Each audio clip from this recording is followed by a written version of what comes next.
probably the thing it's going to get. So the framework, the layout that I put on the board, that's sort of just like a loose guideline. We can obviously deviate from there if you have any questions or whatever. The first question I think that is really important to ask is like, why do we run counterplans? What is the strategic value of a counterplan? What's the point of it? What is it supposed to do? And the subpoint there you see is work backwards. And Will and I were talking about this, and it's not truly backwards, but it's backwards from the way that most debaters think. And the way that you should think about a counterplan is first, when you look at the resolution and when you start figuring out plans that the affirmative team is going to run against you, the first thing you want to isolate is what's the flaw? Like, what's that big stick offensive answer that's going to give you the most leverage to outweigh whatever their advantage ground is? Once you have that, once you know what the big problem is, then you can start to think about what your counterplan would be. Because the whole point of it is for the counterplan to exist merely as a way to solve for the parts of the AF that your disadvantage doesn't already outweigh. So, say for example, you've got an AF, limit the use of weapons of mass destruction.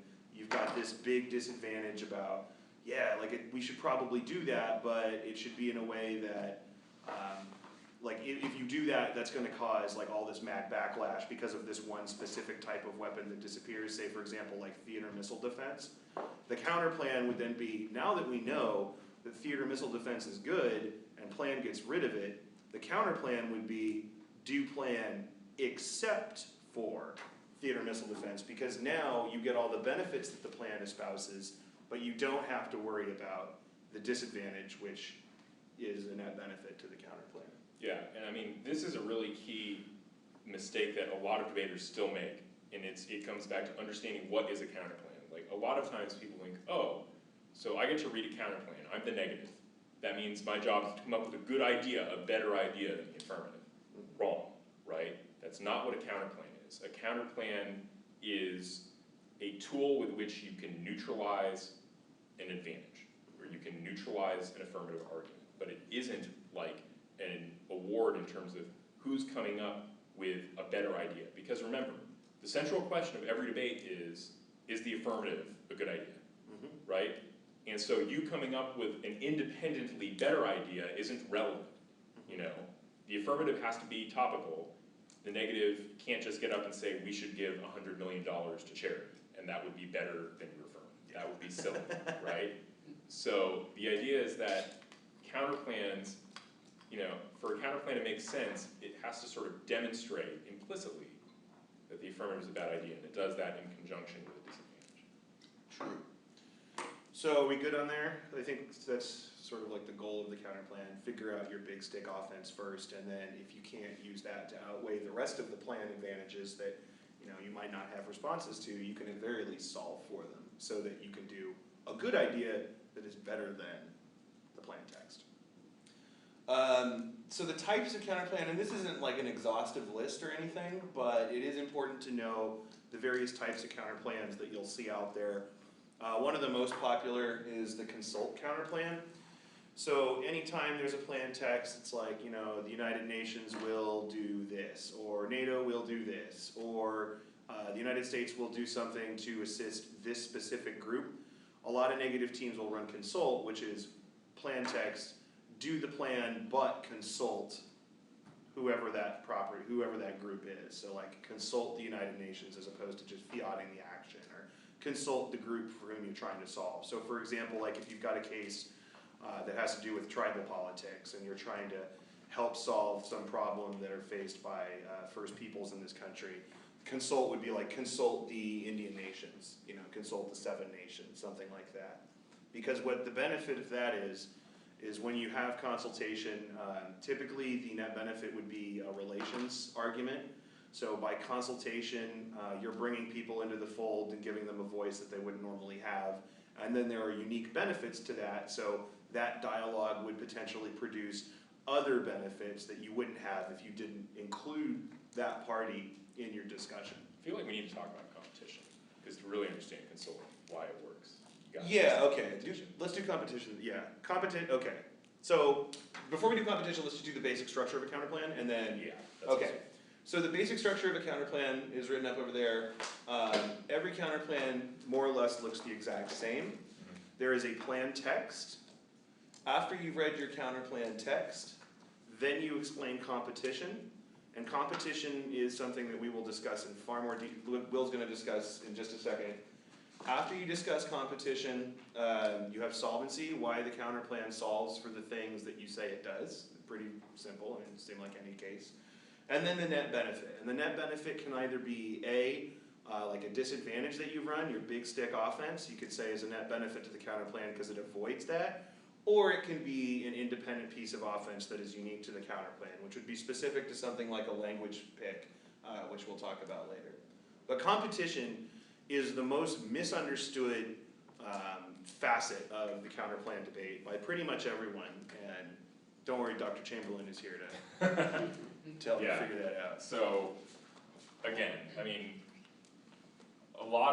in many places in debate, if you understand the first principles of why a counterplan exists, why you're allowed to run them in the first place, then competition starts to make sense. We just talked about how it doesn't make sense in a debate round for the negative to be able to get up and say, counterplan, the federal government should give $100 million in aid to feed hungry children in Africa in a debate about like Russian politics. Like that doesn't make sense. It seems counterintuitive that the negative should just get to come up with a good idea and win the debate, right?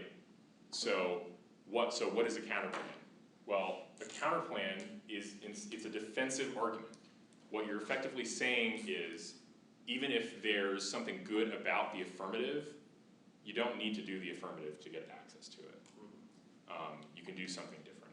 So basically, the way that counterplan competition works is it's kind of formulaic. I've written it up there, but we'll put it kind of closer to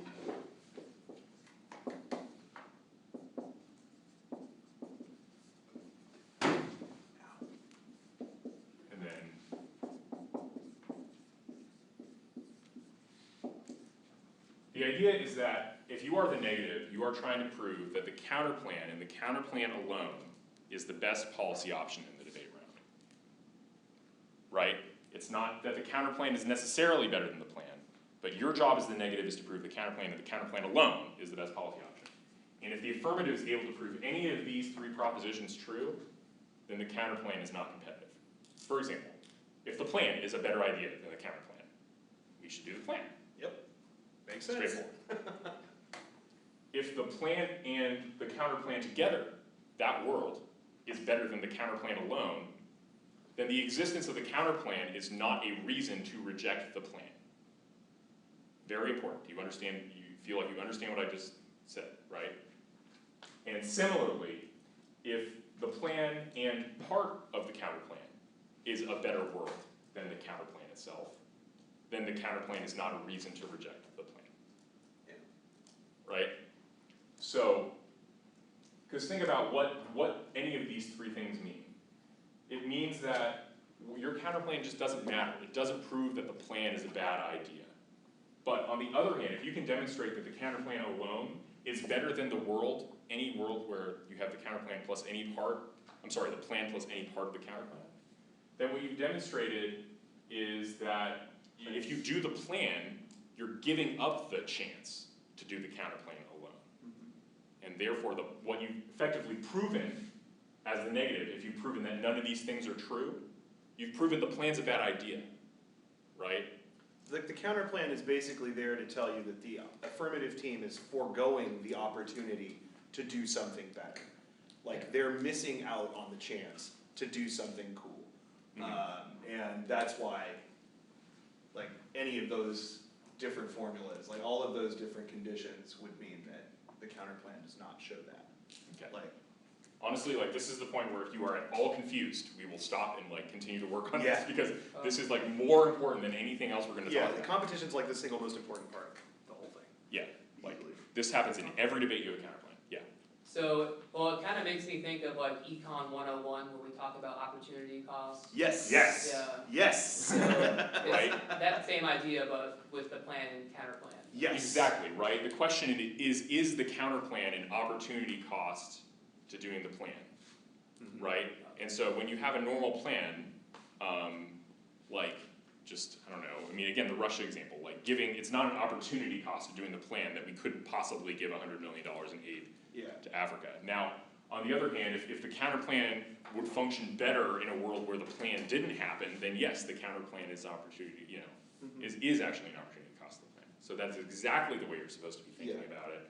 You're supposed to be thinking about it in terms of that economic sense. And then that's also a really key thing about thinking theoretically about what a counterplan is, right? Because when there's an opportunity cost, what you've proven is the plan is a bad idea. Effectively, it's sort of like the counterplan is a reason to reject the AF, and it's not necessarily an advocacy. Like, you aren't necessarily saying do the counterplan as the negative, right? Like in economics, when you point out an opportunity cost and you show that it outweighs, you aren't necessarily advocating for the opportunity cost. You're saying the existence of the opportunity cost demonstrates no plan is a bad idea. Okay. And this makes sense. So for example, like with the consultation thing, like the opportunity cost there is that they're missing out on the chance to have all the rad benefits that you would get by talking to the groups involved, right? Yeah. So like, that's the opportunity cost of the plan, is that they in their plan, by going about it in a single-handed way where it's just the single party that's doing the plan, they miss out on all the benefits, all the fun things that you can get from talking to people. Right.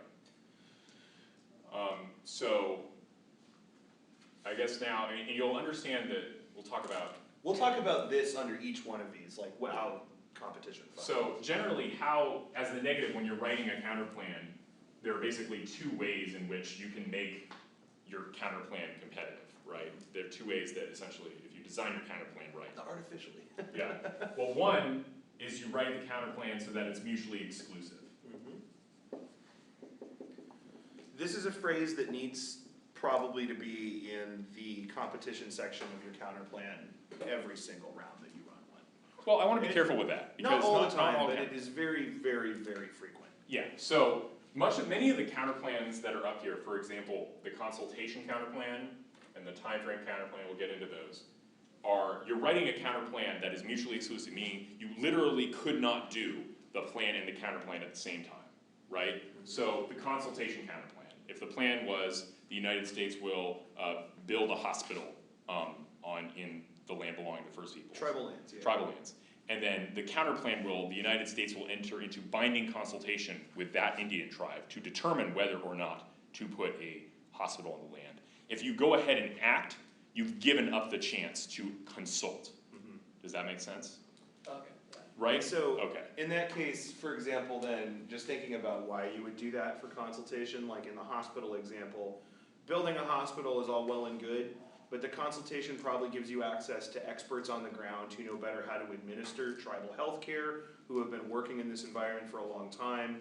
You could talk about cultural relationships and the reason why these people are definitely better suited to make the call on how this works.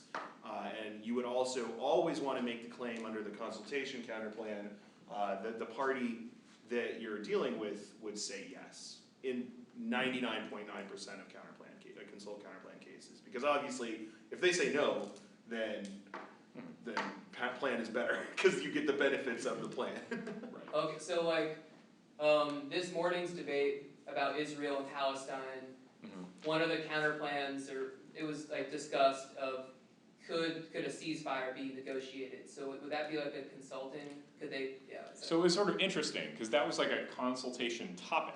Yeah. There wasn't a counterplan, right? It was just the affirmative said the United States will condition its aid to Israel on whether or not they lift the Gaza embargo.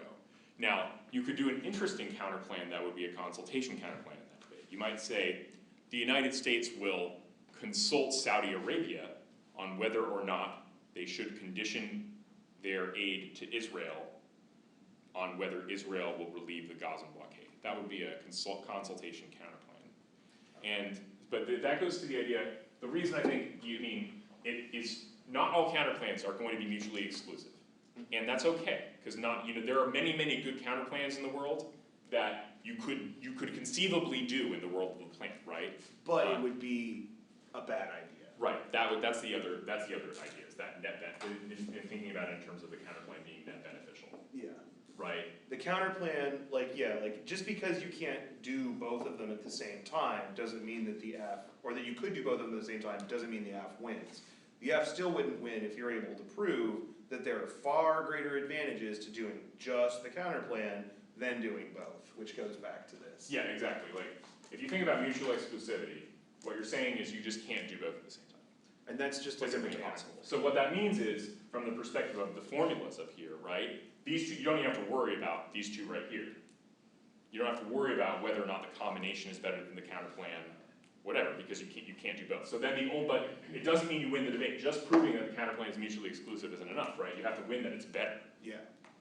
You know, this is still, again, if, you know, right, like, you know, perhaps if we, you know, build a hospital in, you know, I don't know, I mean, I'm trying to think of a sort of weird way, you know. Like Perhaps, say we have a plan that says we're gonna give military aid to the people of, Gaza, and the counter plan is to turn Gaza into a parking lot. You could conceivably probably not do both of those at the same time. It would be difficult to simultaneously bomb the Gazan people and also give them food. That doesn't mean that bombing them is the appropriate plan, right? Yeah. So mutual exclusivity in and of itself is not sufficient to win the debate. That's all that point. You always need to have. Your counter plan needs to be net beneficial. You always need to be net beneficial. So, and then let's talk about broadly, like how a counter plan could be net beneficial. Yeah, there's a few ways. There's a lot of ways that a counter plan can be net beneficial. So, what Kyle talked about is, you know, down here we talk about two different types of arguments you make about why your counter plan is good. Mm-hmm. Not just that it can't be done at the same time, but why it's a good idea to do the counter plan. And only the counter plan. Right, and only the counter plan. So one of them is that there's a disadd to the plan that the counter plan avoids. This is extraordinarily common. This is classic, you'll get a lot in like politics debates where like the plan will be do such and such. The counter, like have Obama will, I guess loosen up immigration controls, right? And then the counter plan, the disadvantage would be this is gonna make the GOP very, very angry, and as a result, they're going to block passage of X, Y, and Z specific bills, which will have an effect on millions of people and blah, blah, blah, and that would outweigh the plan itself. Like that would be an independent net benefit. That is a disadvantage to the plan, that then a counter plan can compensate for the rest. So they might have another advantage that that you would want to solve for, get out of the way, and so the counter plan would be like instead of Obama does it, you would have Congress do it, and then that way, if Congress does the plan, you're fiating the political action, which limits the amount of like backlash there would be because it's just a fiated plan, and so Obama isn't the sole source of like GOP ire, basically, and then it would be net beneficial. And I mean, that's, yeah, Kyle has it right. That's like what you're trying to do with the disadd is show the plan has a problem and the counter plan solves the problem identified the affirmative, whatever the initial problem is, while avoiding the disadvantage. Because like in that scenario, it's like, you're still doing the plan, you're just having a different person do it. And by virtue of using a different group, then you avoid the problems that you would accrue by having the plan happen as it is. Right. And the second possible way, which he talked about, is reading essentially what is an advantage to the counterplan. Yep. And I want to talk about the distinction between a disadd to the plan and an advantage to the counterplan. Getting these straight is very important. So a disadd to the plan is saying, the plan's a bad idea. It's going to cause us problem in the world, right? You know, today we talked about giving aid, you know, conditioning aid to Israel. So the a disadvantage is everybody's going to get Israel's going to get angry and first strike somebody. Yeah. An advantage to the counter plan, we talked about consultation, right? You understood. So we'll go back to the building the Indian hospital.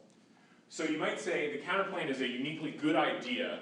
It's a uniquely good idea to consult the people on the ground because doing so will improve our relations with the people in that tribe, and that's good for whatever reason. That's not necessarily a reason the plan is a bad idea, right? You haven't said the plan is going to somehow make the First Peoples angry, but you've said the reason the counter plan is good is there's this benefit that comes from doing the counter plan. Yeah. So that's an advantage to the counter plan as distinguished from a disadd to the plan. It's usually best to make your competition rely on disadvantages to the plan as opposed to advantages to the counter plan. And the reason for that is because a disadvantage to the plan is something that in the world where they might be beating the counter plan, you still have that big stick offense that you can use to leverage against the plan. In an advantage counter plan, all you have is you're gonna outweigh the case. Somehow, for some reason, the counter plan alone is a better option on a net level than the plan. Like, and that can be a lot more of an uphill battle. And also, I mean, it goes, again, back to the core reason, remember the discussion of what competition is and why does the negative get counterplans in the first place? The negative simply doesn't get to come up with good ideas about the world. Yeah. When you're reading an advantage to your counterplan, you're sort of saying, you're in that realm where you're saying, no, the counterplan's a really good idea, it's got all these benefits to it, right? But you're the negative. Yeah. All the, the whole point is that what if those independent benefits if the counterplan is not mutually exclusive, i.e. if you could do both at the same time, then the independent benefits of the counterplan don't matter. Because the affirmative effectively can access those two. The idea is that they don't demonstrate why it's an opportunity cost. Yeah. So that leads, have we really talked about permutations? Not really. No, we'll do types, we'll go through the spectrum of like different kind of counterplans first. Yeah. And then we'll, we've got, if you move that up, we've got some other things. Okay, So we've talked about a couple of the types, the consultation and like agent. Agent counterplans are basically where AF uses one actor, counterplan uses another, and then the disadvantage to the plan would be that, they don't use this actor which causes all these bad problems. We do, which means we avoid that, and doing counterplan alone is far better because these problems are super severe. So typically, agent counterplans that you'll use, they say federal government, or they say the executive order, you would say Congress. They say Congress, you say Supreme Court. So there's different ways, they say UN, you would say US unilaterally. So agent counterplans are just changing who the person is that does the thing, and why there would be unique reasons as to why that would be better than doing the plan, or any of these. Time frame counterplans, very briefly, super theoretically illegitimate for many reasons, but they can be valuable. A time frame counterplan is, like, tell me why you think like this might be jankety. Plan is something about, Obama will pass a bill. The disadvantage to the plan that you read is how this is going to cause some problems during midterm elections. You'll get a bunch of people from the GOP elected, and as a result of that, all of these cool plans won't pass. The counter plan would be delay until after the midterm elections. What's the problem with that? Well, that just means like shit's gonna hit the fan later. It'll happen eventually, but you're just postponing it for a while. Yeah, I mean that's definitely an answer. I think the meat of it is more that infinitely aggressive. Yeah, you just picked out of the time. Like you could do that for anything. Like your counter plan could be like, wait until we've invented like body restoration technology and people live in cryogenic tubes that could be reawoken and then like brought back to life, right? Like you could just do that forever. Like time frame counter plans. Yeah. I mean, I think typically avoid them. Do you guys understand uniqueness? Like the idea that uniqueness is a debate about the status quo? Yeah, like how things are really bad, so that's why we should do the counter plan. Right, Yeah. or vice versa when you're negative, how things are really great, and that's why we shouldn't do anything. Yeah, things are Actually, the funny thing is, remember when you're the affirmative, this is actually a good lesson broadly, it's outside of the counterplan lecture, but it's so important, you should know it. When you're the affirmative, the world is a miserable and terrible place in the status quo, right? Yeah. Okay. Right, because think about it, like And if then you're, opposite is a good place. yeah, when you're negative, yeah, and when you're negative, you want just fine. negative, things are fine, we don't need to do anything. Or if they're not fine, they're at least stable, right? Like they're predictable. And you threw some like monkey wrench into the system that fucks everything up. So, when you read a delay counterplan, what you're doing is sort of unfair, because what basically the negative, you're saying, right now, the world is fine, and but if we do anything right now, that'll cause a major collapse. So what we should do is we should wait a few months and do it later, because whatever, say the election will Then be over that at that time. condition that would cause an issue is gone. Right. It's a moot point. you know, if we're worried about, you know, bad results in an election, and that's a reason we wouldn't wanna act right now, then we can avoid that problem entirely by waiting until after the election to do the plan. It's also, there's this concept, well, just very, very brief, it's like the concept of like future fiat. Like you're fiating the idea that these conditions will still be the same at that point. Like what happens in the midterm elections if there's an unpredicted landslide for the GOP and things aren't the same anymore, and now like all of those things won't pass anyway, right? Like you're presupposing the existence of a current set of conditions to be the same in the future, which is really stupid, because that's not the way. And that hammers the real problem with delay counterplans, is that if uniqueness is important, right, debating about what the status quo is matters. What why a delay counterplan is unfair is because we don't know what the future will look like.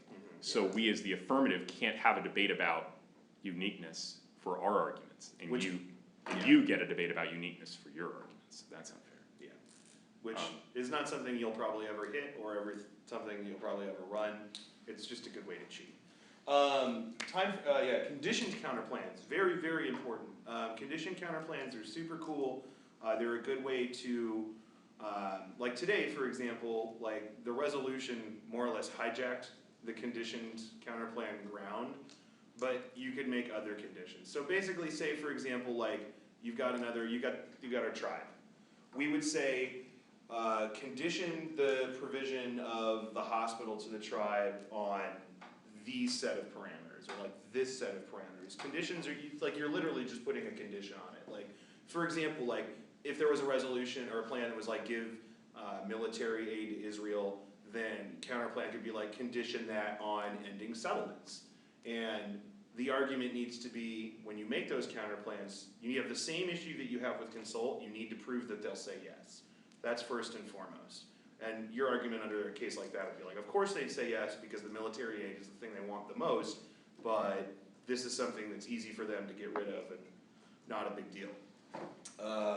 And the value of those counterplans is also, they're mutually exclusive, right? You can't simultaneously give someone aid and then say, we'll give you aid if you do X, right? You either have to give it to them unilaterally or give it to them on conditions. You can't do both.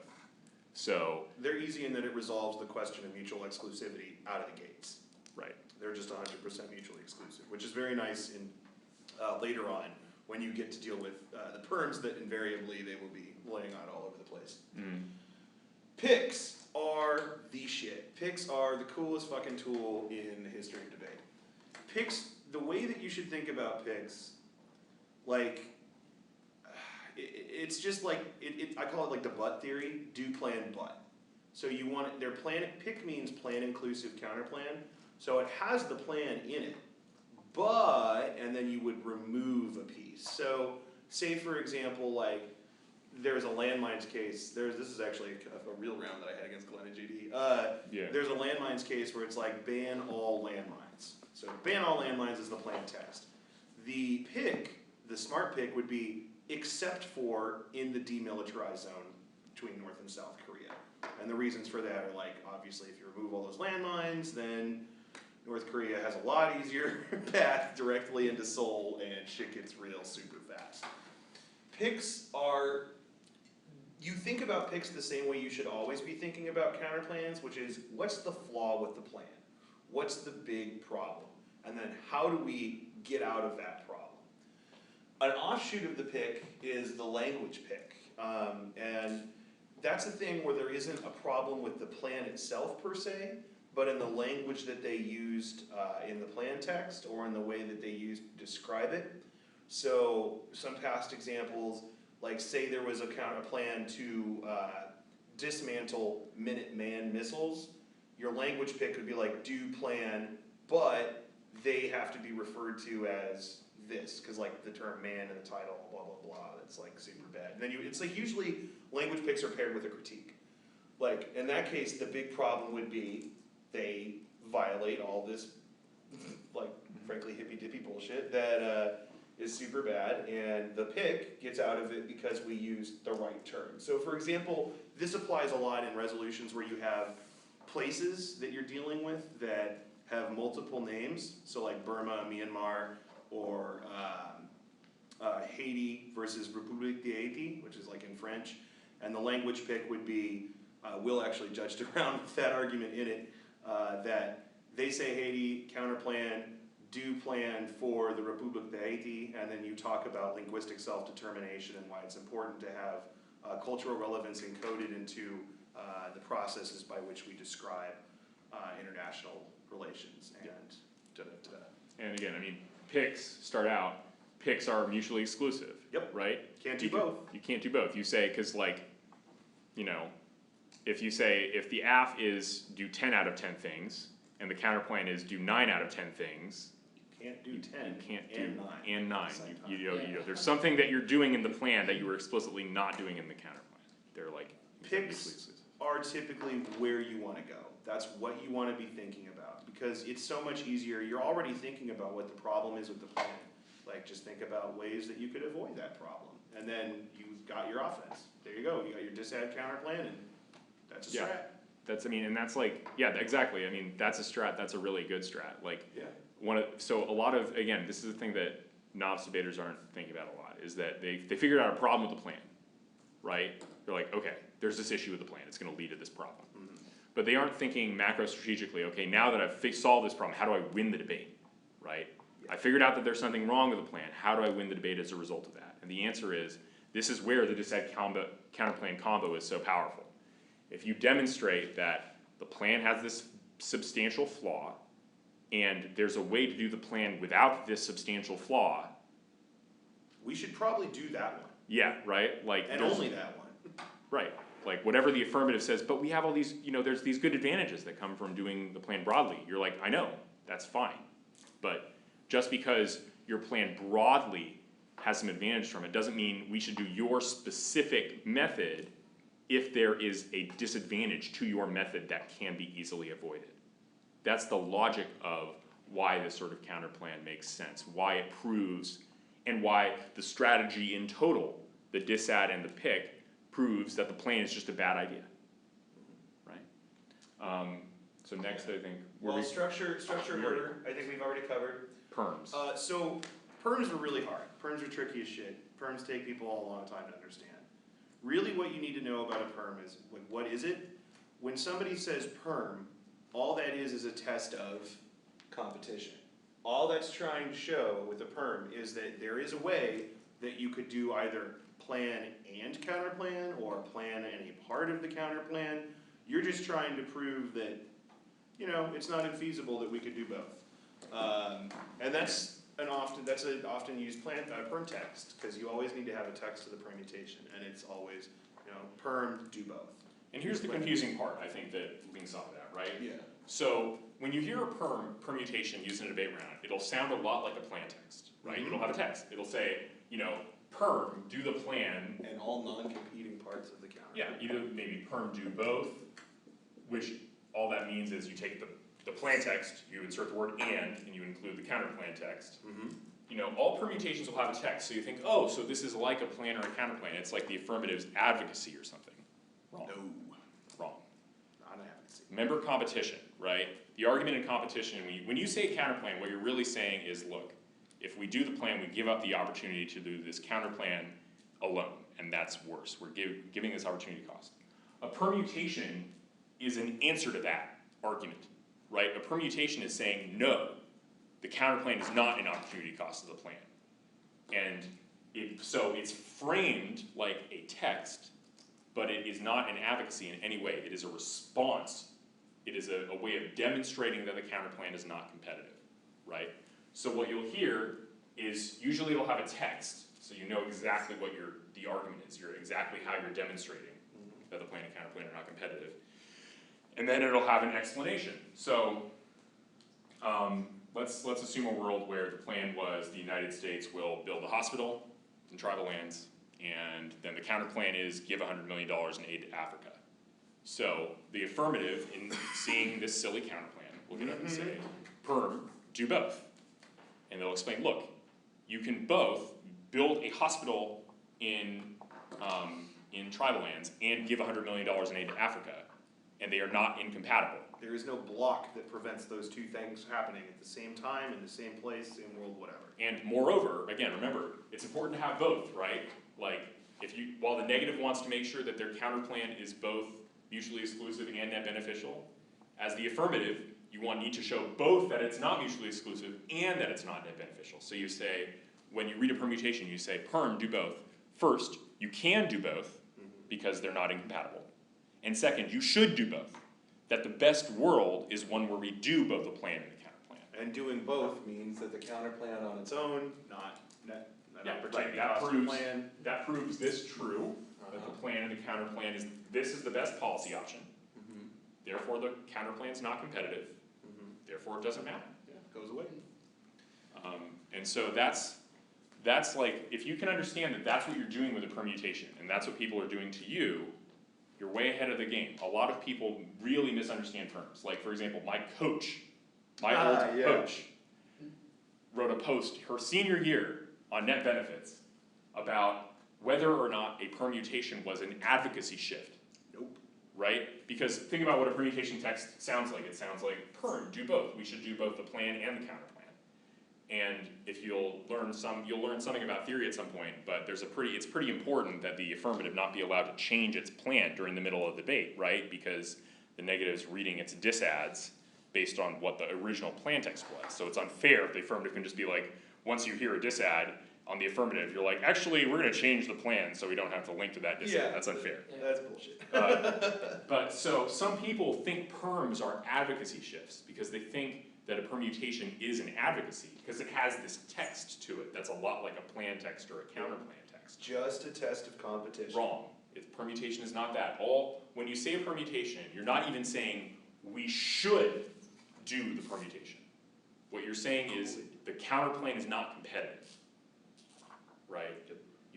By proving that you can do both, that it's not mutually exclusive, and that it would be better than the counterplan alone to do both, what you've effectively proven is that the counterplan is not a reason to reject the plan. Yeah. And therefore, counterplans don't matter. And there are also, so on perms, the first thing that you always want to think about is exactly what Will is talking about. Your first answer should always be that you absolutely cannot do both. Your second answer should be, maybe there's a disadvantage to doing both. Maybe by doing both, something else happens. So for example, this is gonna be a hard one to just add to the perm. Oh, just add to the permutation. Yeah. Let's see. Using tribal hospital. If the United States is involved, that they're the reasons why. Yeah, okay, so for example, so we're gonna do tribal hospital, so say the plan text is, US will do that, and then counterplan is, it won't be the US, it will be some aid organization that, we're gonna be, or we'll consult with them about it. They say perm, do both. The disadvantage to that is that the US is the group that's been crapping all over these people for so long, that's not gonna work out so great when they find out that these are the people now that they are expected to pay for their health care and that are taking care of them, right? So there's a unique disadvantage to doing both that would make the perm disappear. There are these are theory arguments, and you'll probably wanna go into that more depth in a theory lecture and ask questions about that. Two basic theory arguments that you can always make on permutations. The first one is kind of tricky to understand. It's the concept of intrinsicness. All that means is that the permutation would be adding words to the resolution. And if you add words to the resolution, like Will's example he was talking about earlier, that's no longer a stable locus of debate. That's not something that both teams have that's predictable. Is that like an issue of topicality if you start adding words to the resolution? Yeah, it's the same. Yeah, it's the same thing. You wouldn't call it topicality because you're not questioning whether or not they meet the resolution with their plan, but it would be a procedural. You would say, A, this is an intrinsicness perm. B, here's how we explain what that is. By doing the perm, they would be doing plan and counterplan, which would be adding words to the resolution. C would be standards or the reason why that's bad. The first would always be predictability, because once you start adding words into the resolution, then the negative team loses its ability to leverage offense.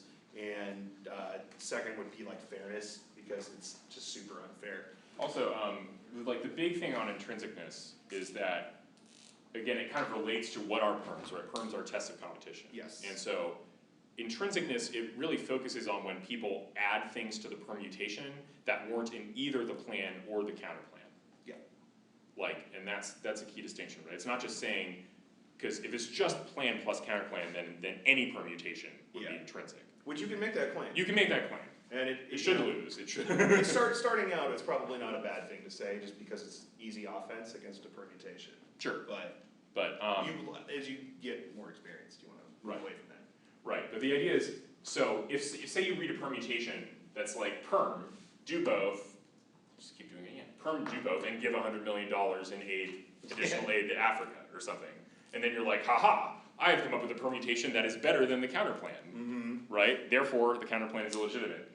It doesn't work that way, right? No. It can't work that way, because what you've done is you've made your permutation include stuff that's not in the counterplan text, and so it's not really a test of competition anymore. Yeah, then it is like an advocacy, and that's not what a perm is, so. Yeah, it's kind of, Goes it's away. very strange.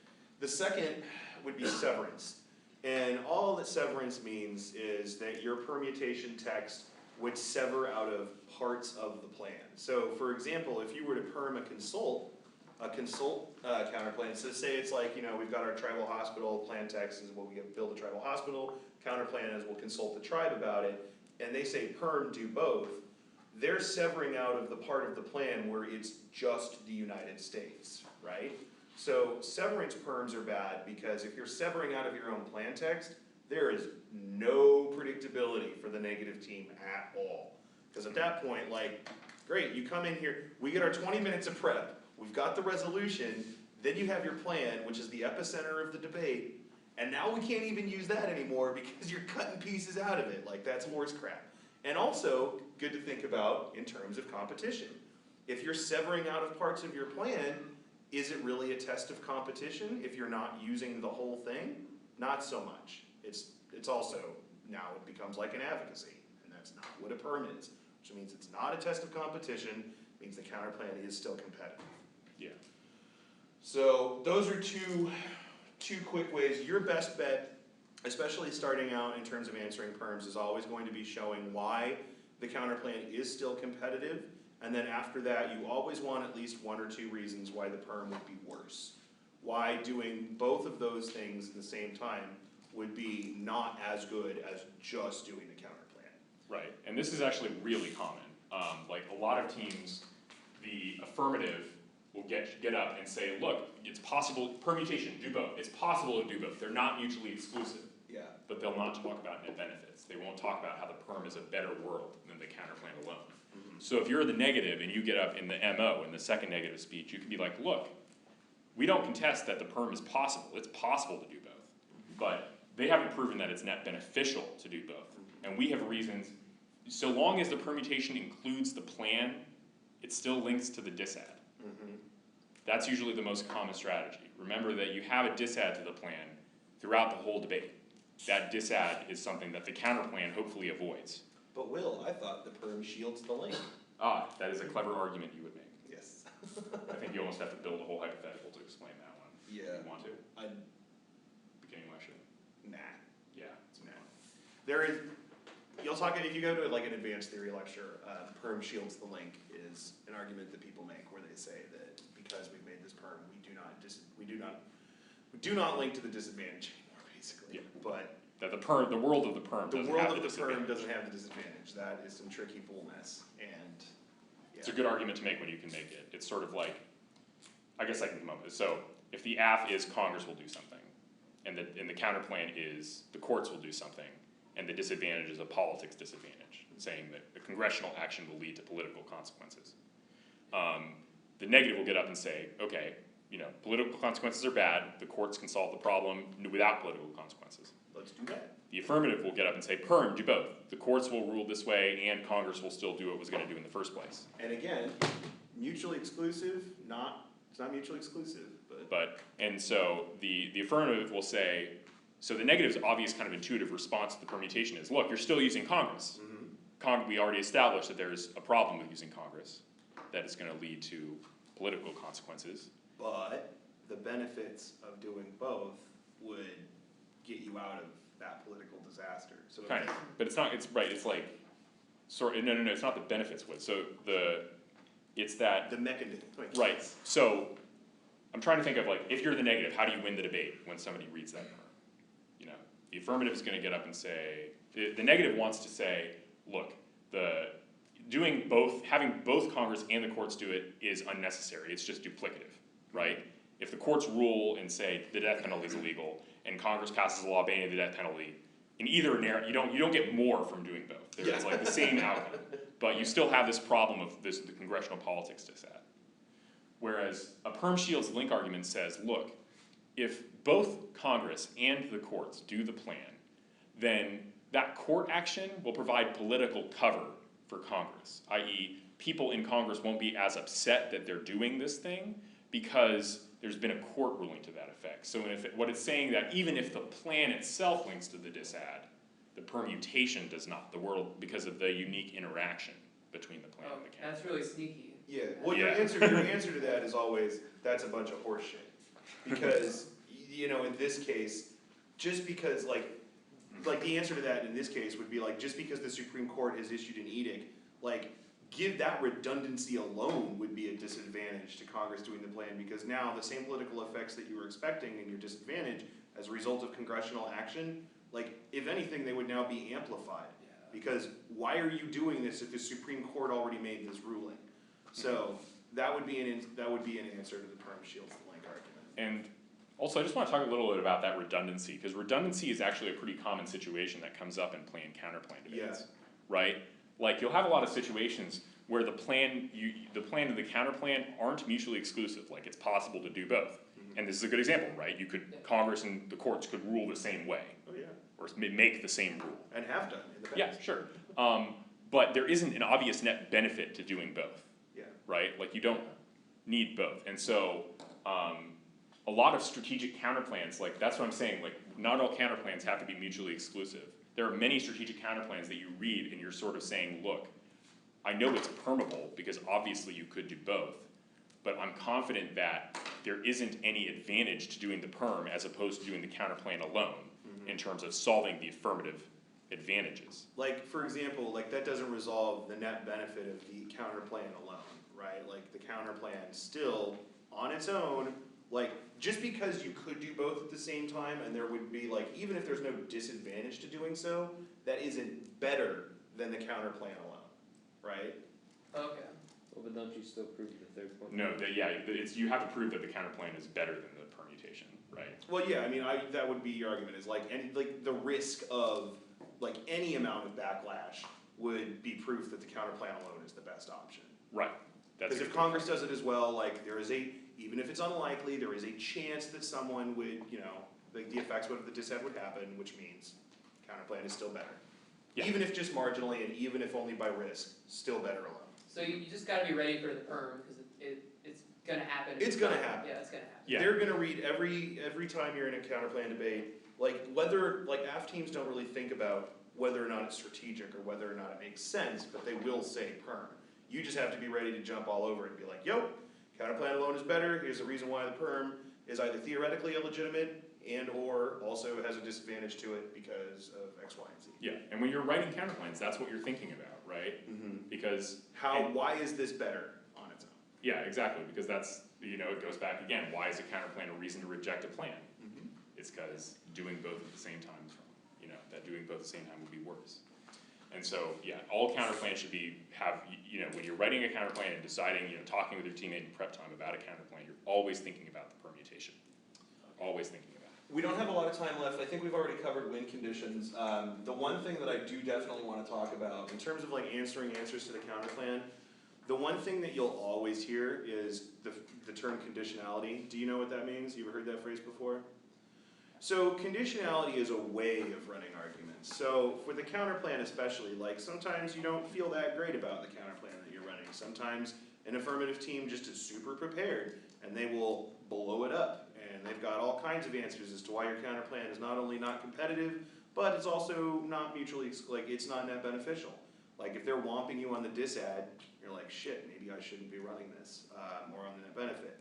Conditionality is just when you would say, you would answer the offense on the counterplan, or extend the perm, and you just say like, perm, do both, is better, means the counterplan goes away, and then you kick it, and you just wash your hands of the counterplan.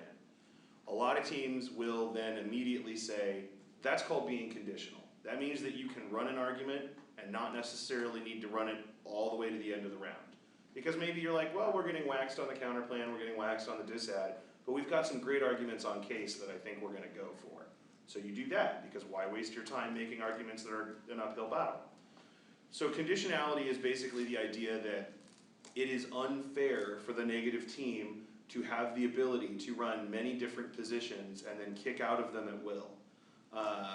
And Will and I are both at the school of thought that conditionality is fucking rad. Super important for negative teams to have a latitude, like a degree of argumentative diversity. We think it makes debate better. We think it increases education because the more arguments that you have out there, the harder the affirmative teams has to work, the better research that they have to do to make their plans better so that these sort of things aren't an issue. But it is something that you'll hear. And answers to conditionality are basically those. And there are arguments about fairness that they're gonna make, you know, there's a time skew in debate, blah, blah, blah. It's like, well, as far as time skew is concerned, the LOR is, as far as I'm aware, like a functionally useless speech. So it's 4 minutes of wasted time that I can't make new arguments. And ultimately, wouldn't you want a better debate? I think it's better if, you know, maybe we condense down to things that we know more about if we're getting waxed on the counterplan and talk about the case a little bit. So it's something to be aware of, and that's something that you'll definitely, if there's, I think there's at least 1 or 2 more theory lectures. I'd highly recommend going to those, and conditionality will definitely be covered more in depth. But it's a block response. Like in loop, for example, if you run a counterplan that is so tight that the affirmative team is like, shit, we have nothing, they're gonna read conditionality on you, and then, well, they try to put some answers on it. Also, so one of the things that'll happen, people will ask you for the status of your counterplan. Yeah. That's very common. And so what they're asking you is whether or not you are reserving the right to kick your counterplan. That's, when they say status, that's what they're asking, that's the question they're asking. How are you running it, what's the status? Yeah, so basically there are two, I mean, I'm only gonna give you the 2 answers that you should be really using. Yeah. Either unconditional or conditional. Now, unconditional means we're going for it. It's And our, you're stuck. yeah, you're stuck. It's our advocacy, right? We've already talked about why counterplans aren't really advocacies, but you know, for these purposes, the reason you would say that is to avoid this theory debate. Because we both are of the belief that conditionality is good, but don't take that to think that there aren't a huge number of people in this community who disagree with that contention. There's a lot of people that think the other way. I'd say it's probably about 50-50. I'd say it's 50-50. I'd say it's 50-50. A lot of people disagree with that. I think they're really wrong because they don't understand what counterplans are in the first place, right? People think counterplans are advocacies, Wrong. and so they think it's unfair to kick your advocacy in the same way it's unfair to kick out of your plan. But we demonstrated, you know, the negative, it's an opportunity cost. It's effectively a defensive argument. And so that doesn't make sense. But as a new debater, you will probably not want to deal with the conditionality debate because you aren't as familiar with it. You want to actually learn enough about it beforehand so you're ready to go in and defend it. And it makes more sense also as a new debater, right? You're not gonna be like some senior running like 8 off-case positions and going for case, and like, you've got all these options to pick and choose from. You're probably gonna go into your rounds with like your topicality procedural argument, maybe a couple of those, your disad, your counterplan, and then your case arguments. Like, that's it. So if you're kind of stuck with that anyway, and like that's what you're going for, and that's a fine strategy, then just be unconditional, because it's not worth the risk of having just pages upon page. And I will say this, there are thousands of arguments that you can make about why conditionality is good or bad. For every conditionality bad argument, there is its opposite, conditionality good. But this debate has been happening for so long in the policy world that like Parley has just basically pulled all the back files, and like, it's a mess. And like teams like Whitman specifically will run condo on you all the time. So you're a Pacific Northwest. Are you Western? I go to Western. Yeah, you're PNW kid. So yeah, you're prepared for condo if you say condo against Whitman. Yeah, you know, your people will tell you how to do that, but you know, if you understand, I hope you understand counterplans well enough to kind of see why we don't think conditionality is a problem, in the sense that like it's, you know, proving that the counterplan is a bad idea does not mean the AF is a good idea, which is why I don't think it makes much sense to say it's bad, but also to know that not everybody agrees with us. Yep. And I think that's it. Do you have any questions, or before we? That was a lot to take in, but I learned a lot. It is a lot, yeah. And I mean, like, you know. Probably one of the most important parts of debate to learn, like, Yeah. you know, counterplans come up regularly. Yeah, Like, it's- you spend a lot of debates responding to counterplans and reading counterplans of your own. And it's a great strategy because, you know, you got your dised, you got your counter plan, good.